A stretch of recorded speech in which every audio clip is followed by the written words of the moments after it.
Hello दोस्तों, कैसे हैं आप लोग। उम्मीद है आप लोग बहुत अच्छे होंगे। स्वागत है आपका हमारे YouTube channel RD star mathematics and science में। मैं रोहित दुबे आप सभी का एक बार फिर से स्वागत करता हूं। आज हम लोग पढ़ेंगे, इससे पिछली वाली क्लास में हम लोगों ने पढ़ा था यूक्लिड विभाजन एल्गोरिथम के द्वारा HCF ज्ञात करना। तो उसमें मैंने पहला सवाल लिया था जिसमें कुछ छोटे छोटे पॉइंट्स थे, जैसे 135 और 252 का था, ऐसा कुछ था। ठीक है, आज हम लोग लेते हैं एक एग्जाम्पल NCERT का, जो कि बहुत ही इंपॉर्टेंट एग्जाम्पल है। तो इसे सॉल्व करते हैं। उम्मीद है उस वीडियो में आपको समझ में आया होगा यूक्लिड विभाजन एल्गोरिथम होती क्या है।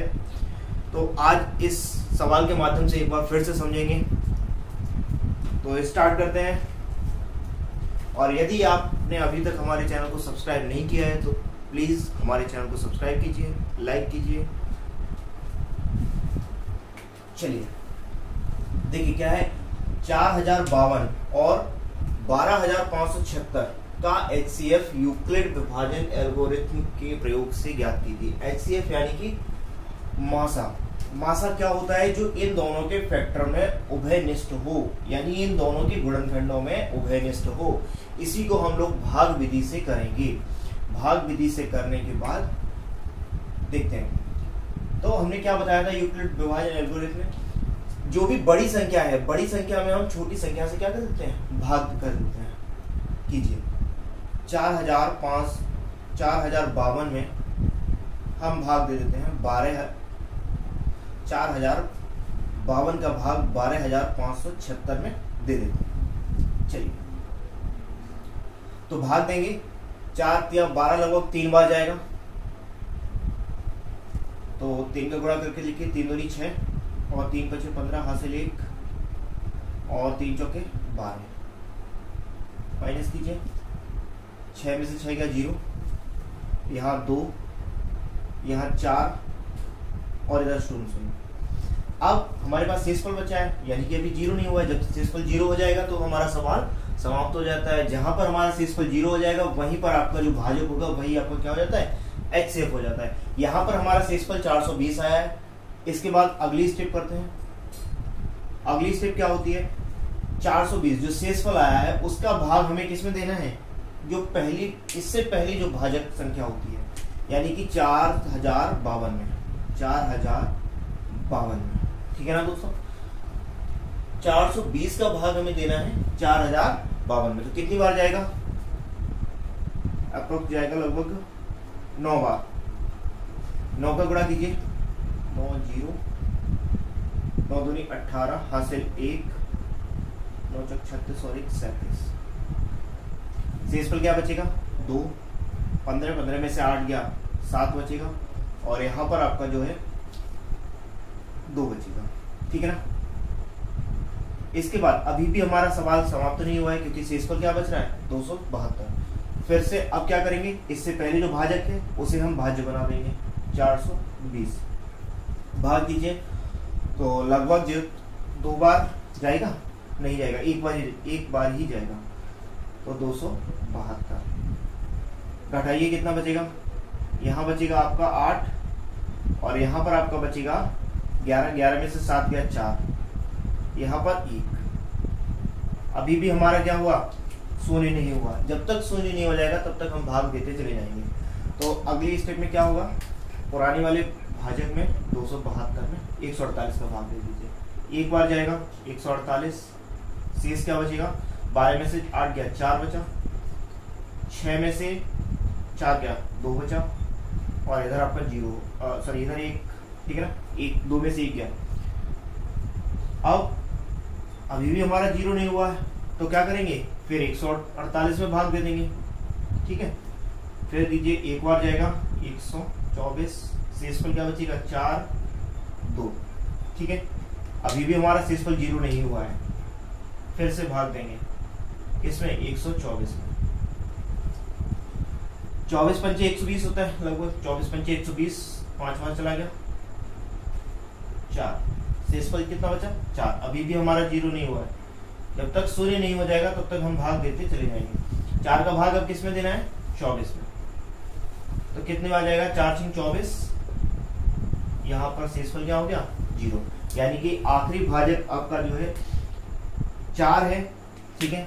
आखिरी जो भाजक होती है जहां से आपका शेषफल 0 प्राप्त होता है वही आपकी क्या हो जाती है HCF। तो यहाँ पर आपका HCF क्या आया 4। अब इसे हमें लिखना है, ठीक है, इसे लिखना है यूक्लिड विभाजन एल्गोरिथम। मैंने स्टेप बाय स्टेप लिखना बताया था। तो यूक्लिड विभाजन होती क्या है, A बराबर BQ प्लस R, ठीक है ना। B यानी कि भाजक, Q क्वोशिएंट यानी कि आपका भागफल, R रिमाइंडर शेष और A होती है आपकी भाज्य। तो यहां से स्टेप क्या बनेगी आपकी, स्टेप बनाकर लिखते हैं। पहली स्टेप क्या बनेगी आपकी, यहां पर देखिए भाज्य बराबर भाजक गुणित भागफल प्लस शेषफल, यानी कि 12,576 बराबर 4,052 गुणित 3 प्लस 420, ठीक है। सेकेंड स्टेप क्या बनेगी, अब इस वाले में आ जाइए, भाज्य बराबर भाजक गुणित भागफल प्लस शेषफल। तो क्या बना यहाँ पर 4,052 बराबर 420 गुणित 9 प्लस 272, ठीक है ना। तीसरी स्टेप में क्या बनेगा आपका, तीसरी स्टेप में इसमें आ जाइए, भाज्य बराबर भाजक गुणित भागफल प्लस शेषफल, यानी कि 420 बराबर होगा 272 गुणित 1 प्लस 148। चौथी स्टेप में क्या होगा, भाज्य यानी कि 272 बराबर 148 गुणित 1 प्लस 124, ठीक है। पांचवी स्टेप में क्या होगा, 148 148 इक्वल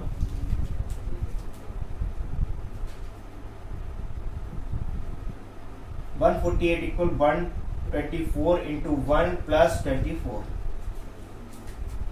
सिक्स स्टेप में क्या होगा आपका 124 equal to 24 into 5 plus 4 and last में आखिरी वाली 24 इक्वल टू 4 इंटू 6 प्लस 0। यहां पर आपका जो R है वो बराबर हो गया किसके 0 के। तो यहां पर जो आपकी B का मान है, ठीक है, यहां पे जो आपका भाजक है वो क्या हो जाएगा HCF, नीचे लिख दीजिए, अतः HCF बराबर 4, ठीक है ना। यही आपका सॉल्यूशन हो गया। तो ध्यान रखेंगे क्या, जब भी यूक्लिड विभाजन एल्गोरिथम के प्रयोग से हमें HCF पूछा जाएगा तो ये आपकी पूरी मेथड है, ठीक है ना। भाग विधि से छोटी संख्या का भाग बड़ी संख्या में दे देंगे और जब तक देते रहेंगे जब तक आपका शेषफल क्या होगा 0 ना हो जाए, ठीक है ना, जब तक आपका शेषफल 0 नहीं हो जाता है। जो भी आपकी इस तरह से एक सीरीज बन रही है उसे हम क्रमबद्ध तरीके से लिखेंगे कि आपने पहली स्टेप में क्या किया, दूसरी स्टेप में क्या हुआ, तीसरी स्टेप में क्या हुआ, चौथी में, इसी तरह 7 स्टेप तक आपका गया है, ठीक है। तो यही आपकी होती है यूक्लिड विभाजन एल्गोरिथम। देखिए आप लोग फेयर पे ये करेंगे, ठीक है ना। फेयर में ये करने के बाद आपको ये लिखना भी बहुत जरूरी है। मान लीजिए ये क्वेश्चन पेपर में आ जाता है तो यदि आप इतना कर देते हैं तो एग्जामिनर आपको पूरा नंबर नहीं देगा। वहां लिखा हुआ यूक्लिड विभाजन एल्गोरिथम, ये तो आपने मासा निकाल दिया यानी कि HCF निकाल दिया, लेकिन यूक्लिड विभाजन एल्गोरिथम तो ये है, ठीक है ना। तो ये बहुत जरूरी है, ये इतनी चीज बहुत ही जरूरी है, ठीक है ना। तो ध्यान रखेंगे स्टेप बाय स्टेप लिखना, यही आपको सवाल का पूरा नंबर दिलाएगी, ठीक है ना। और जब भी ऐसा सवाल आता है तो 2 या 3 नंबर का बोर्ड एग्जाम में पूछा जाता है। इस साल भी आया था 2 नंबर का, ठीक है, और आगे भी आएगा। तो ये रही आपकी HCF यूक्लिड विभाजन एल्गोरिथम के द्वारा।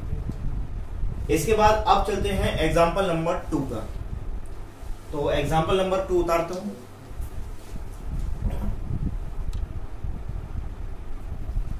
तो अगले एग्जाम्पल पर चलते हैं। अगला एग्जाम्पल आपका 2 नंबर है। दर्शाइए कि प्रत्येक धनात्मक समपूर्णांक 2q के रूप का होता है तथा प्रत्येक धनात्मक विषम पूर्णांक 2q प्लस 1 के रूप का होता है जहां q कोई पूर्णांक है, ठीक है ना। तो ये मैंने अभी लिख दिया, इसे बाद में समझेंगे, पहले यहाँ पे देखते हैं। देखिए 2q क्या है, क्या बोल रहा है, जो 2q है, 2q है ये कैसा है, एक सम पूर्णांक है, ठीक है। और क्या बोल रहा है 2q प्लस 1, 2q प्लस 1 क्या है, विषम पूर्णांक, यही तो बोल रहा है। देखिए यहां पर हम देखते हैं 2q एक समपूर्णांक दिखाना है, दर्शाना है, हमें प्रूफ करना है कि 2q के रूप जो होता है, जो 2q रूप होता है ये समपूर्णांक का होता है और 2q प्लस 1 होता है वो विषम पूर्णांक होता है। तो ये हमें दर्शाना है जहां q क्या है, q एक पूर्णांक है। देखिए पूर्णांक क्या होता है, q बराबर पूर्णांक, ये q है पूर्णांक है, ठीक है ना। तो ये पूर्णांक क्या होता है 0 1 2 3, ठीक है। और इधर आपका माइनस का 1, माइनस का 2, माइनस का 3, ठीक है, इधर डॉट डॉट डॉट। तो जो पूर्णांक होते हैं वो आपकी सभी धनात्मक और सभी ऋणात्मक संख्याएं और जीरो, ठीक है ना। जीरो ना आपका ऋणात्मक होता है और ना ही धनात्मक होता है, ये उदासीन बोल सकते हैं, ठीक है ना। तो ये क्या होता है, आपकी सभी ऋणात्मक सभी धनात्मक एवं जीरो को मिलकर क्या बनता है, पूर्णांक बनता है। तो q का मान हमने क्या ले लिया, ये सभी। अब इनमें से हम कोई भी पूर्णांक 2q में रखते जाते हैं, 2q में पहले 0 ही रख लेते हैं, ठीक है ना। 0 रखेंगे, 2 इंटू 0 बराबर 0। 0 भी आपका एक सम पूर्णांक होता है, पता है आपको, 0 भी कैसा होता है, सम होता है। हमेशा ध्यान रखना जब भी 0 की पूछा जाए तो 0 कैसा है, सम है या विषम, तो कैसा होगा, सम। सम का नियम क्या होता है, सम होती है वो संख्याएं होती हैं जो 2 से पूर्णतः भाज्य होती हैं, जिनमें 2 का पूरा भाग चला जाता है। देखिए जरा 0 में 2 का भाग जा रहा है क्या, 0 में 2 का भाग देंगे तो भाई 0 बार जाएगा, 0 बार गया तो 0, शेषफल क्या बचा 0। तो इसलिए सम शेषफल यानी कि 2 का जो है 0 में पूरा पूरा भाग चला गया, शेषफल क्या बचा था 0। तो यहाँ पर आपकी 0 कैसी होगी, सम पूर्णांक होगा। इसके बाद अब 1 को रखते हैं, q बराबर 2 इंटू 1 बराबर क्या हो जाएगा, सॉरी 2 कैसी है, सम। अब q की जगह 1 रखा था, अब रखते हैं 2, 2q बराबर 2 इंटू 2 बराबर 4, 3 भी रख लीजिए, 2 इंटू 3 बराबर 6। तो q का कोई भी मान रख रहे हैं, q का कोई भी मान रखने पर हमें क्या प्राप्त हो रहा है, ये जो संख्याएं हैं वो सम संख्याएं प्राप्त हो रही हैं। तो जो 2q है वो आपके सम पूर्णांक होते हैं। सम पूर्णांक का रूप क्या होता है, 2q के रूप में, ठीक है ना, हमेशा ध्यान रखिए। इसके बाद अब 2 प्लस q को भी देख लेते हैं, 2q प्लस 1। इसमें देखिए पूर्णांक कोई भी रख सकते हैं, पहले 0 ही रख लेते हैं, तो क्या होगा 2 इंटू 0 प्लस 1, क्या हो गया, 2 का 0 में गुणा करेंगे 0 हो जाएगा, और प्लस 1 तो 1 हो गया। 1 कैसी है, विषम संख्या है। 2 q की जगह हम 2 रखते हैं, 1 रख के देखिए पहले, प्लस 1 बराबर कितना हो जाएगा, 2 1 2 और 3, ये भी कैसी आई, विषम। फिर उसके बाद 3 रख के देखिए, 2 रख के देख लीजिए, 2 गुणे 2 प्लस 1, 2 दूनी 4, 4 और 1 5, 3 रख के देख लीजिए, 3 दूनी 6 और 1 7, ठीक है ना। ये भी कैसी आ रही है, ये भी एक विषम संख्या होती है। तो विषम संख्या जो होती है वो आपकी 2 से, जिस विषम संख्या वो संख्याएं होती हैं जो 2 से पूर्णतः विभाजित नहीं होती हैं, और सम संख्या होती है जिनमें 2 का पूरा पूरा भाग चला जाता है। देखिए यहाँ पर 2 से अगर काट देंगे, ये भी 2 जो 2q होता है, 2q, इसमें अगर हम 2 से भाग दे देते हैं, 2 से 2 कट गया, क्या बचा 2, सॉरी q, क्या बचा q। तो यहाँ पर जो q बचा है वो इसी वजह से बचा क्योंकि 2 से पूर्णतः विभाजित हो रही है। अगर यहाँ पर 2q प्लस 1 इसे 2 से भाग दिया जाए तो क्या चला जाएगा, नहीं जाएगा, ठीक है ना। तो ध्यान रखेंगे जो 2q होता है वो सम पूर्णांकों के लिए लिखा जाता है, और 2q प्लस 1 ये हम लोग लिखते हैं विषम पूर्णांकों के लिए। चलिए अब सवाल पर चलते हैं, और अच्छे से समझने के लिए सवाल पर चलते हैं। इतना तो समझ में आया 2q आपका सम पूर्णांक क्यों होता है और 2q प्लस 1 विषम पूर्णांक क्यों होता है। इसके बाद अब हमें ये सिद्ध करना है यूक्लिड विभाजन प्रमेयिका के द्वारा। तो यूक्लिड विभाजन प्रमेयिका मैंने लिख दी है, आपको इतनी ये पूरी लाइन, आपको जो भी ऐसे सवाल मिलेंगे यहाँ पर एक तो सम पूर्णांक हो सकता है, विषम पूर्णांक हो सकता है, या फिर केवल पूर्णांक हो सकता है, ठीक है ना। तो 3 तरह के सवाल बनते हैं, ठीक है। यहाँ पर एक सम है, अभी यहाँ पर सम दिया गया है, एक विषम दे दिया गया है, इसके बाद केवल पूर्णांक दे सकते हैं, सम विषम हटा देंगे, केवल पूर्णांक दे सकते हैं। इसके बाद अब देखिए ये जो लाइन है आपको, ये तो कॉमन है ऐसे सवालों के लिए, ठीक है। तो इसे तो रट लीजिए आप लोग कि यूक्लिड विभाजन प्रमेयिका क्या होती है। दिए गए 2 धनात्मक पूर्णांकों a और b, कोई भी 2 धनात्मक पूर्णांक दिए गए हैं a और b के लिए ऐसी अद्वितीय पूर्ण संख्याएं q व r विद्यमान हैं कि q और r इस प्रकार विद्यमान है कि a बराबर bq प्लस r, जहां r की वैल्यू जो है वो 0 से तो बड़ी और 0 के बराबर होगी, लेकिन b से कैसी होगी, छोटी होगी। ये तो हम पढ़ते आए हैं, अभी हम लोगों ने HCF ज्ञात किए थे, तब भी हमने लिखा था ये, ठीक है। r जो होता है, ये जो रिमाइंडर होता है वो 0 से तो बड़ा होगा, 0 के बराबर और बड़ा होगा, लेकिन b से यानी कि जो भाजक होगा उससे कैसा होगा, छोटा होगा। चलिए अब चलते हैं हम लोग क्वेश्चन पे। देखिए जब भी इस तरह का कोई भी सवाल दिया जाएगा तो देखिए q के साथ क्या है, 2, यहां पर q के साथ क्या है, b, यहां पर q के साथ क्या है, 2, यहां पर q के साथ क्या है, b, यानी कि b का मान क्या है, 2, 2, b का मान क्या आ रहा है, 2, ठीक है ना। इतने से ही हमें मतलब है। तो यहां पर आपकी इक्वेशन क्या बन जाएगी, a बराबर 2q प्लस r, जहां r जो है आपकी वो 0 के बराबर और 0 से बड़ी होगी, लेकिन b से कैसी होगी, छोटी होगी। b का मान क्या है, यहां पर निकला है 2, बस इतना हमने रख लिया। अब एक चीज बताइए मुझे, इसे थोड़ा अच्छे से लिख लें। एक बात बताइए मुझे कि जो 0 r का मान होगा वो 0 भी होगा क्योंकि 0 के बराबर है, 1 भी होगा, 2 भी होगा, 2 होगा क्या भाई, 2 से कैसा है, छोटा, ना कि बराबर। यहां पर बराबर का सिंबल नहीं लगा है इसके नीचे, तो क्या होगा, 2 नहीं होगा, ठीक है ना। ध्यान देंगे जब भी बराबर का, जैसे यहां पर बराबर लगा हुआ है तो ये जो है 0 के बराबर तो हो सकता है, ठीक है, 0 से बड़ा भी होगा, 0 के बराबर भी होगा, लेकिन 2 से कैसा होगा, छोटा होगा, क्योंकि यहां पर सिर्फ लेस देन 2 लिखा हुआ है, ठीक है। जो r है वो 2 से छोटी है, तो यहां पर r के कितने मान निकल सकते हैं, 2। तो हम केस ले लेते हैं, केस फर्स्ट केस में हम r की वैल्यू क्या रखेंगे, r बराबर 0, ठीक है। 2 वैल्यू हमारी निकली है, तो r की पहली वैल्यू हम क्या रखते हैं, 0। आपका इक्वेशन क्या बनी थी, a बराबर 2q प्लस r, ठीक है, इसमें हम रख देंगे। तो a बराबर 2q प्लस 0, ठीक है ना। a बराबर क्या हो गया, 2q, ठीक है ना। a बराबर क्या हो गया, 2q। अब यहां से देखेंगे जो 2q है इसमें 2 का भाग दे रहे हैं, तो ये पूरा जा रहा है, 2 का भाग पूरा चला गया, तो ये कैसी हो गई, एक सम पूर्णांक होगी। तो यहां पर हम लिख देंगे यह एक सम पूर्णांक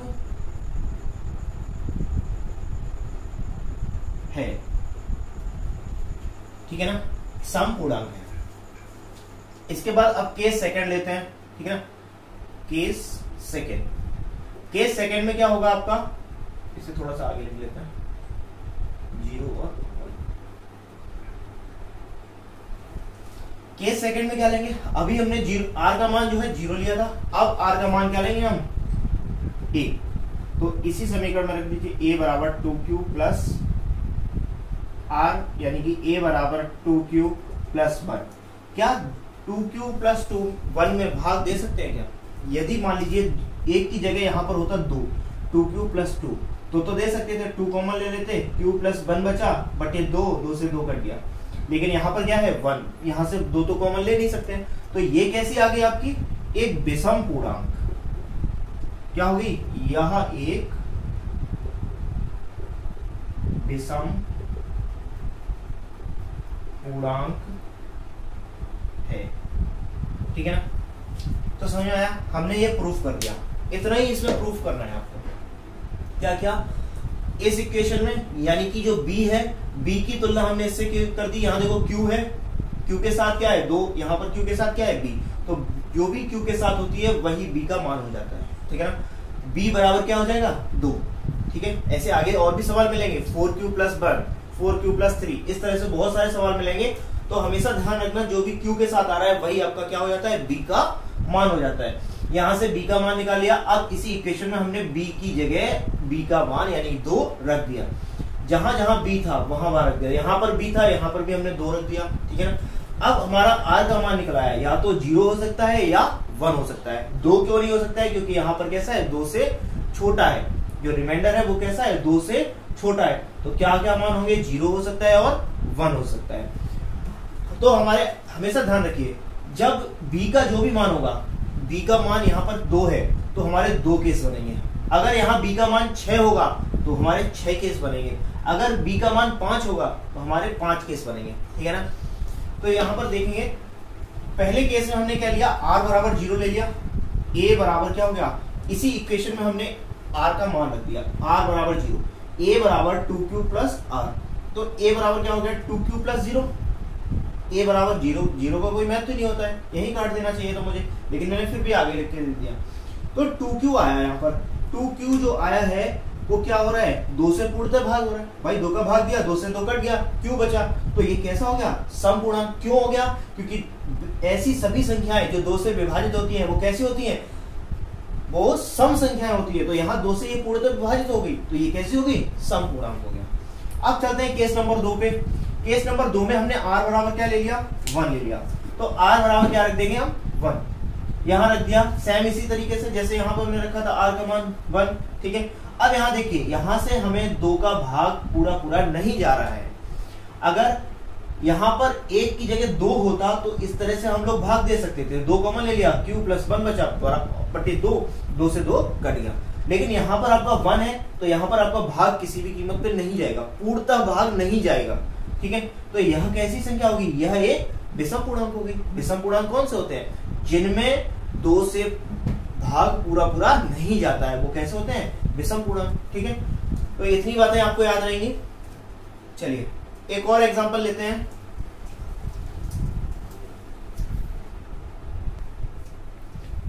देखिए एक एग्जांपल और लेते हैं। दर्शाइए कि प्रत्येक धनात्मक विषम पूर्णांक 4q + 1 या 4q + 3 के रूप का होता है, जहां q एक पूर्णांक है।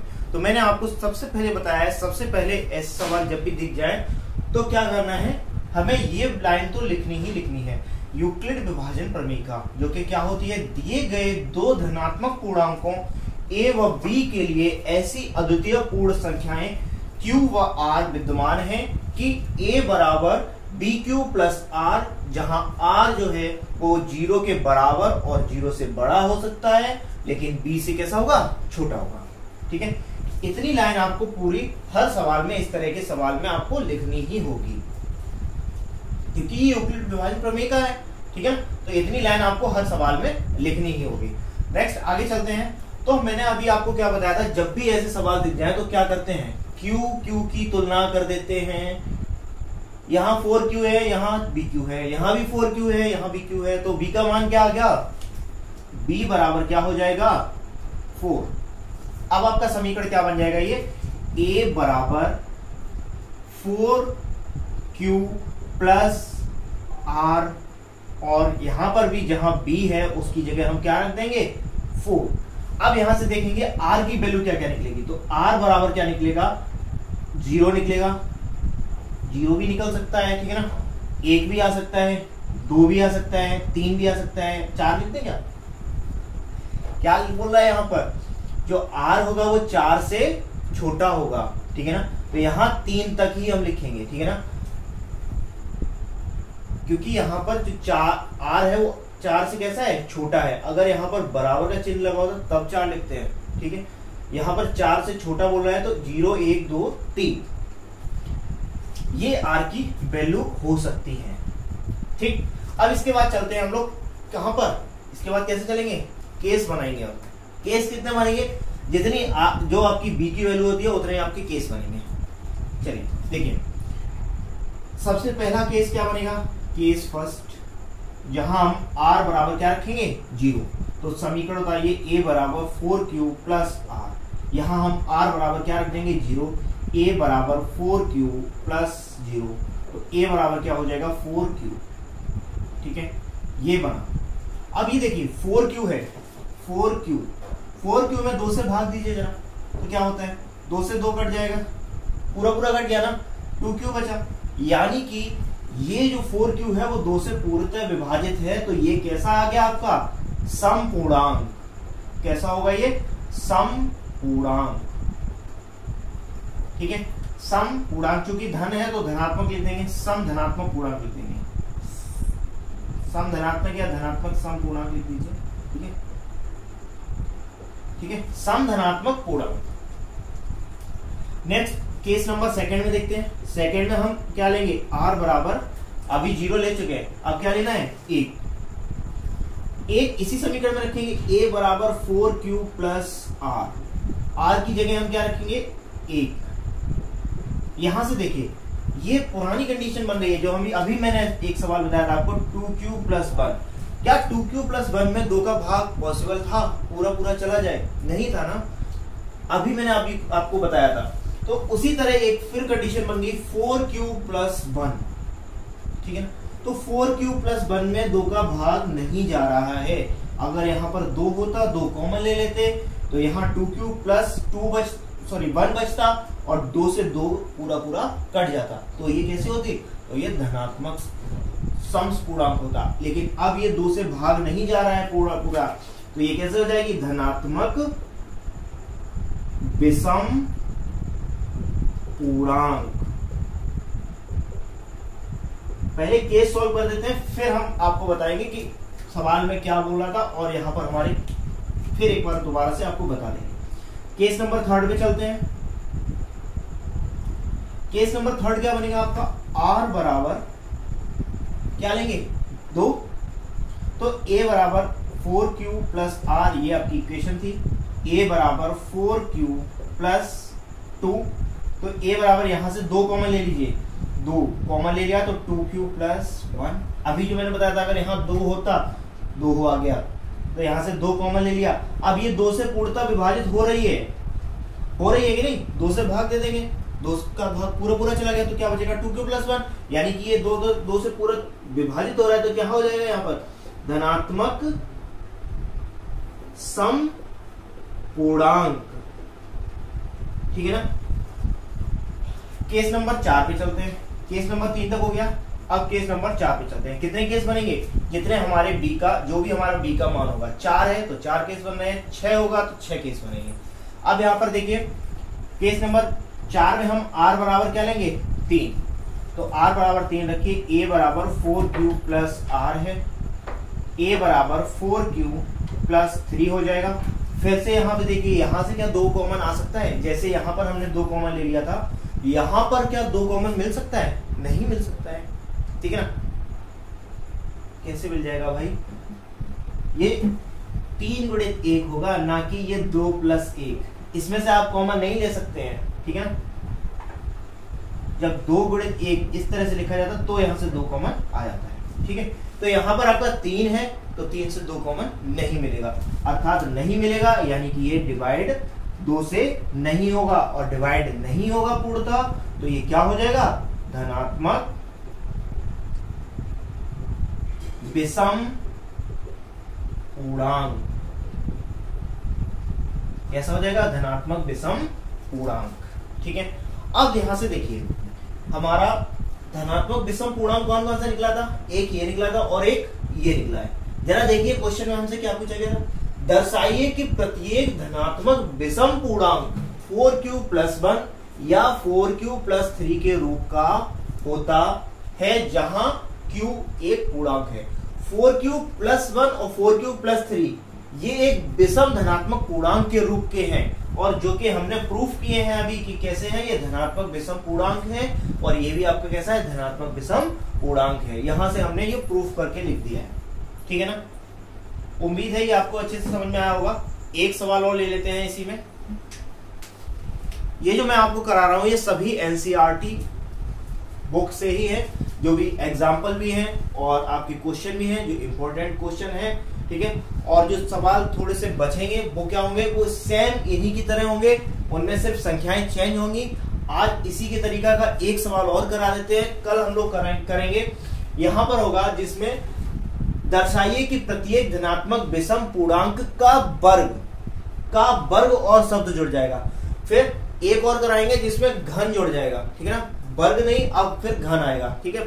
तो एक सवाल इस तरीके का और ले लेते हैं, उसके बाद आगे बढ़ते हैं।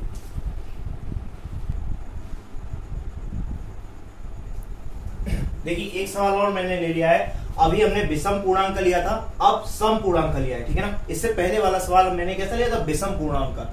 अब यहां पर सम पूर्णांक, दर्शाइए कि प्रत्येक धनात्मक सम पूर्णांक 6q या 6q + 2 या 6q + 4 के रूप का होता है, जहां q एक पूर्णांक है। तो सबसे पहले हम क्या करेंगे, ऐसे सवालों को करने के लिए ये 2 लाइनें लिखनी है यूक्लिड विभाजन प्रमेय का।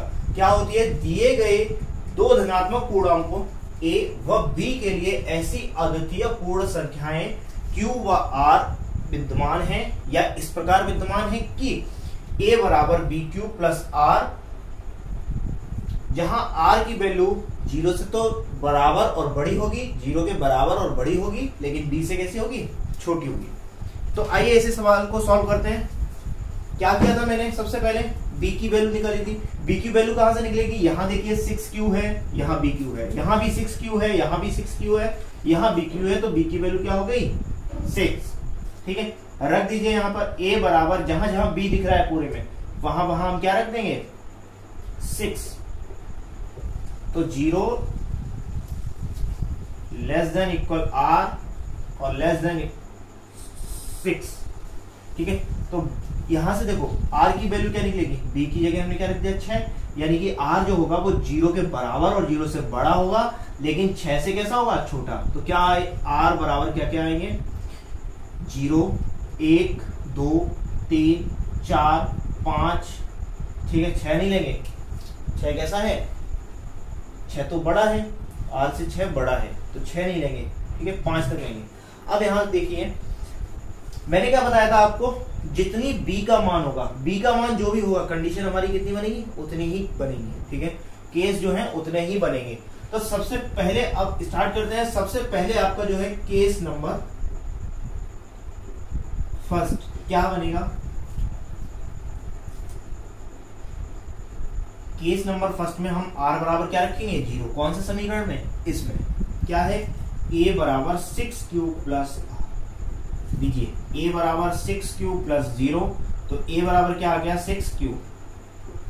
एक बात देखिए जरा, यहाँ पर 6q में 2 का भाग पूरा पूरा जा रहा है क्या, 2 3 6, यानी कि बराबर क्या हो गया, 3q। इसलिए ये कैसी हो गई, सम पूर्णांक। कैसा हो गया ये, सम पूर्णांक, ठीक है।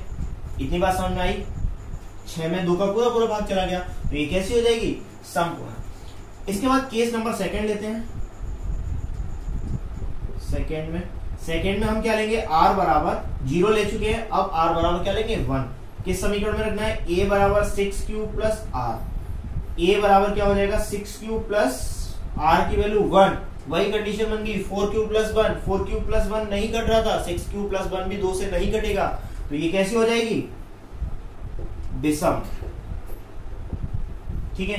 पूरा नहीं लिख रहे हैं, समय लगता है इसमें। थर्ड कंडीशन में क्या बनेगा, थर्ड केस लेते हैं, r = 2, तो a बराबर क्या हो जाएगा, 6q + r। यहां पर आपको दिख रहा है, मैं एक बार चेक करता हूं नीचे, ठीक है, यहां पर आपको दिख रहा होगा 6q + r, तो a बराबर क्या हो जाएगा, 6q + 2। यहां देखिए फिर वही कंडीशन बन गई, वहां क्या बना था, 4q + 2, तो 2 कॉमन ले लीजिए, यहां बचेगा 3q + 1। देखिए जरा, 2 का पूरा पूरा भाग चला जाएगा, 2 का भाग देंगे तो क्या हो जाएगा, 2 कट जाएगा, 2 3q + 1 में अगर 2 से भाग देंगे, 2 से तो ये चला गया, ये बचा आपका शेष, ठीक है। तो यहाँ पर ये आपकी 2 से पूर्णतः विभाजित हो रही है, यानी ये आपकी कैसी हो गई, सम, ठीक। आगे चलते हैं, 3 केस हो गए, केस नंबर 4 लेते हैं। कुछ लोग कह रहे होंगे सर जज बन गए हैं, केस लगातार ले रहे हैं, ठीक है ना। तो ये हम जो है गणित के केस ले रहे हैं, ना कि न्यायालय के कोई केस, ठीक है। देखिए 4th नंबर में क्या लेंगे, r बराबर 2 ले चुके हैं, 3 लेंगे। तो r बराबर 3 इस समीकरण में रख देंगे, क्या होगा, a बराबर 6q प्लस 3। यहां से 3 तो कॉमन मिल जाएगा, 3 कॉमन ले लीजिएगा, 2q प्लस 1 ये बचा। क्या ये 2 से विभाजित हो रहा है? भाई 2 का भाग देंगे 3 में, जब पूरा पूरा चला जाएगा। 1.5 जब 5 बार जाएगा तो 1.5 एक पूर्णांक नहीं है, तो ये क्या हो जाएगा, एक ये जो है आपकी कैसी हो जाएगी, विषम। इसके बाद केस नंबर 5 लेते हैं। ये तो समझ में आ जाता होगा कि 2 से जो पूरा पूरा नहीं कटेगा 2 से, वो क्या होता है, विषम, और जो पूरा पूरा कट जाता है वो क्या होता है, सम। जो 2 से पूरा पूरा विभाजित हो जाता है वो सम, और जो 2 से पूरा पूरा विभाजित नहीं होता है वो विषम। अब कुछ लोग सोच रहे होंगे कि 3 तो भाई 2 से पूरा पूरा विभाजित हो रहा है 1.5 बार, लेकिन 1.5 एक पूर्णांक नहीं है, ठीक है ना। ये एक परमेय संख्या बन जाएगी, ठीक है। ये कैसी हो जाएगी, परमेय संख्या के रूप में, लेकिन ये पूर्णांक नहीं रहेगी। भाई पूर्णांक क्या होता है, जो पूर्ण अंक हो, यानी कि उसमें दशमलव के बाद कोई भी संख्या नहीं हो, वो पूर्णांक होता है, ठीक है। तो ध्यान रखेंगे इस चीज को, हम पूर्णांक ले रहे हैं, यहां लिखा नहीं है, ठीक है, पूर्णांक। नेक्स्ट 5 केस में चलते हैं। तो 5 केस में r बराबर हम लेते हैं 4, तो यहां क्या हो जाएगा, a बराबर 6q प्लस r, a बराबर 6q, r की वैल्यू 4, a बराबर 2 कॉमन ले लीजिए, 3q प्लस 2 बचा। यहां देखिए ये जो है समीकरण वो 2 से पूर्णतः विभाजित हो रहा है। बताइए हो रहा है या नहीं हो रहा है? ये वाला समीकरण 2 से विभाजित हो रहा है, 2 का 2 आगे कॉमन है, डायरेक्ट 2 से 2 काट देंगे फटाफट, और आपका ये शेष बचेगा, ठीक है ना। केस नंबर 6 लेते हैं। r बराबर क्या लेंगे, 5, 4 ले चुके हैं, 5 लेंगे, तो क्या होगा, a बराबर 6q प्लस r, ठीक है, थोड़ा सा लिख नहीं पा, 6q प्लस r, a बराबर क्या हो जाएगा, 6q प्लस 5। यहां से कुछ कॉमन मिलेगा क्या, थोड़ा सा राइटिंग खराब हो रहा है, a बराबर 6q प्लस 5। यहां पर देखिए क्या कॉमन मिलेगा, 2, या 2 से पूरा पूरा भाग जाएगा क्या या नहीं, तो ये कैसी हो जाएगी, विषम पूर्णांक, ठीक है ना। देखिए a का मान जो आया है 6q प्लस 5, इसमें से हमें 2 कॉमन नहीं मिल रहा है, 2 क्या कुछ भी कॉमन नहीं मिल रहा है, तो यहां पर 2 से ये पूर्णतः विभाजित नहीं हो रही है, इसलिए कैसी हो जाएगी, विषम पूर्णांक। अब यहां पर देखिए हमें क्या पूछा था सवाल में, मिल गया,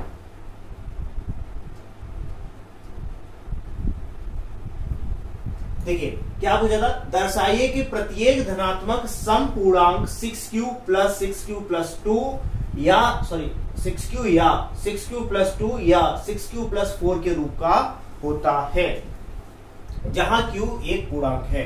सबसे पहले हमने ये उतार लिया यूक्लिड विभाजन प्रमेय का, इसे तो रट लीजिए आप लोग, इसे जो है रट लीजिए।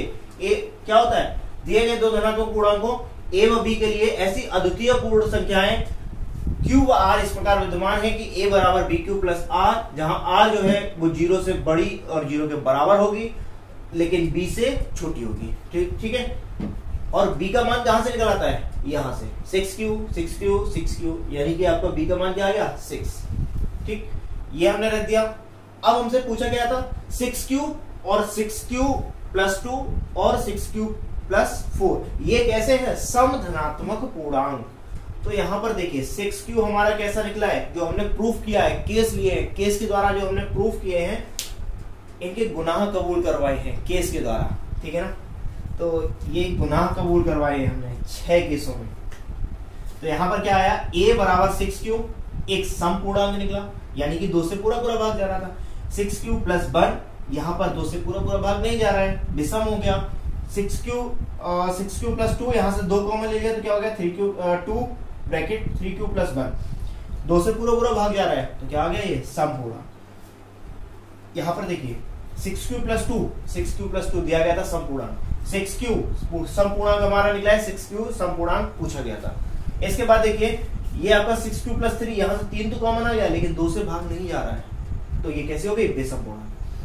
r बराबर 4 रखने पर a बराबर 6 क्यू प्लस 4 आया, यहाँ से 2 कॉमन ले लिया हमने तो 2 से पूरा पूरा भाग जा रहा है, यानी कि ये कैसा होगा सम पूर्णांक। जरा देखिए 6 क्यू प्लस 4 के रूप का है सम पूर्णांक, ठीक है।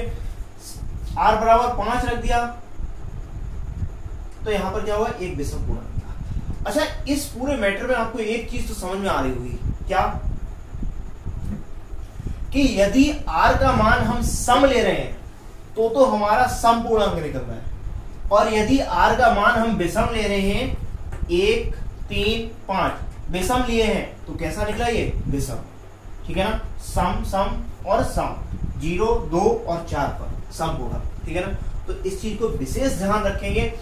कभी कभार क्या होता है हम लोग परीक्षा के टाइम पे होपलेस हो जाते हैं, ठीक है, सम की जगह विषम आ जाता है हमारा, विषम की जगह सम आ जाता है, तो उसे हम लोग कैसे सुधारेंगे इस चीज को नोटिस करके रखेंगे आप लोग। यदि हम r का मान सम लेंगे, 0 भी मैंने अभी बताई थी, 0 कैसे होती है एक सम पूर्णांक होती है, ठीक है, सम संख्या होती है, ठीक। तो 0 कैसी है सम, 2 कैसा है सम, 4 कैसा है सम, यानी कि ये मान लेने पर अगर हम रख रहे हैं r की जगह तो ये सम आएगा, और ये वाले मान अगर हम रख रहे हैं तो हमारा कैसा आएगा विषम, ठीक है ना। विषम पूर्णांक ले रहे हैं, विषम r के मान ले रहे हैं तो वो कैसे होंगे विषम पूर्णांक देगी, और यदि सम ले रहे हैं तो वो कैसा देगा सम पूर्णांक देगा, ठीक है। तो उम्मीद है दोस्तों आपको हमारी वीडियो आज की बहुत ही अच्छे से समझ में आई होगी, प्रत्येक सवाल आपको समझ में आया होगा। और जैसा कि मैंने अभी पहले आपको बताया था कि कल हम लोग पढ़ेंगे प्रत्येक धनात्मक पूर्णांक का वर्ग वाले सवाल पढ़ेंगे, घन वाले सवाल पढ़ेंगे। तो वहां पर पूरी प्रक्रिया यही रहेगी, केस बनाने पड़ेंगे हमें, ठीक है, केस बनाकर फिर आगे सॉल्यूशन करना पड़ेगा, पूरा यही करेंगे। बस थोड़ा सा वहां इक्वेशन को थोड़ा सा और डिस्क्राइब करेंगे और बड़ा करेंगे, उसे पूरा उसका मान यहाँ पर रखेंगे, ठीक है ना। तो आज के लिए इतना ही, और मैं आप लोगों से फिर से एक बार विनती करता हूं कि यदि आप लोग हमारे YouTube चैनल पर नए हैं तो हमारे YouTube चैनल को सब्सक्राइब कीजिएगा, हमारी वीडियोस को लाइक कीजिएगा और बेल आइकन प्रेस कीजिएगा, जिससे कि जब भी हमारी कोई नई वीडियो आती है तो आप तक कोई ना कोई नोटिफिकेशन अवश्य पहुंचे। धन्यवाद दोस्तों।